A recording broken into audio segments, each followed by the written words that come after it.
say to me, I never leave you alone. Haleluya, Shalom, selamat pagi. Kita masuknya Matius 9, ya, hari yang ke-8, 9, Matius 9, ya. Saudara, untuk membaca kitab, kita tidak perlu buru-buru, ya. Kita ambil waktu, kita mau terima berkat, ya, bukan hanya baca seperti baca surat kabar, koran, atau buku-buku lain, ya, buku-buku cerita, tidak. Bila baca Alkitab, kita mau baca pelan-pelan dan merenungkan. Okey, Matius 9, ya, Matius 9.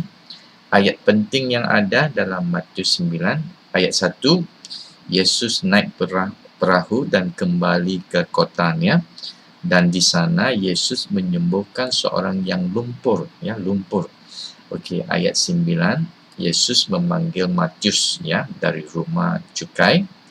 Ayat 10, Yesus makan bersama dengan pemungut cukai dan orang-orang berdosa. Ya, ayat 14, Yesus membela murid-muridnya kerana, ya, mereka dituduh tidak berpuasa. Ya. Ayat 20, Yesus menyembuhkan seorang perempuan dari penyakit pendarahan, 12 tahun, ya, sakit pendarahan. Ayat 23, Yesus membangkitkan putri Yairus dari kematian. Okey, ayat 27, Yesus membuat dua orang buta melek, ya, menyembuhkan mereka, mata mereka melek. Dan ayat 32, Yesus menyembuhkan orang kerasukan setan yang bisu, ya, setan yang bisu, ya, orang itu bisu kerana kerasukan setan. Ayat 36, Yesus menyatakan hatinya yang berbelas kasihan kepada orang banyak dan mengajar murid-muridnya berdoa supaya Allah Bapa, ya, Tuhan, ya, mengutus pekerjanya untuk menuai atau melayani mereka. Okey, judul perikop, ya, perikop ayat 1 sampai 8, ya, ayat 1 sampai 8, orang sakit, ya, orang lumpuh disembuhkan. Ayat 9 sampai 13, ya, Matius pemungut cukai mengikut Yesus, ya, dipanggil Yesus. Ayat 14 sampai 17, Tuhan bicara tentang hal berpuasa. Okey. Ayat 18 sampai 26, 18 sampai 26, ya, anak kepala rumah ibadat, ya, disembuhkan, dibangkitkan dari kematian, dan perempuan yang sakit disembuhkan dari pendarahan, ya, ayat 18 sampai 26. Ayat 32 sampai 34, seorang bisu, ya, disembuhkan, ya, yang kerasukan iblis itu disembuhkan. Dan ayat 35 sampai 38, ya, Yesus, ya, menyatakan belas kasihan terhadap orang banyak, ya. Okey. Satu kebenaran penting dari Matius 9 dan aplikasinya. Baca ayat 35 sampai 38. Ya. Baca kembali Matius 9 ayat 35 sampai 38.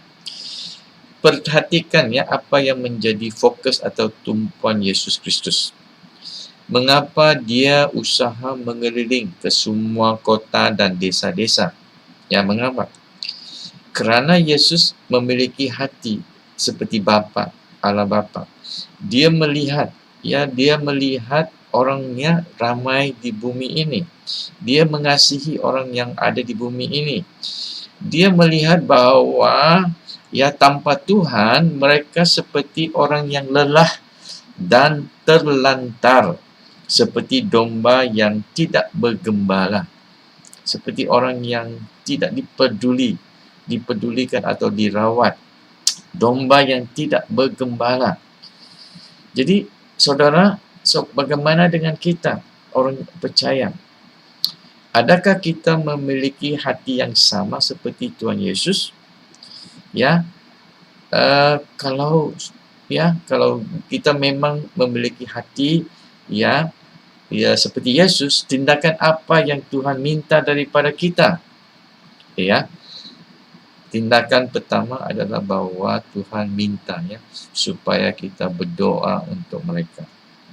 Ya, berdoa. Apa yang mau didoakan?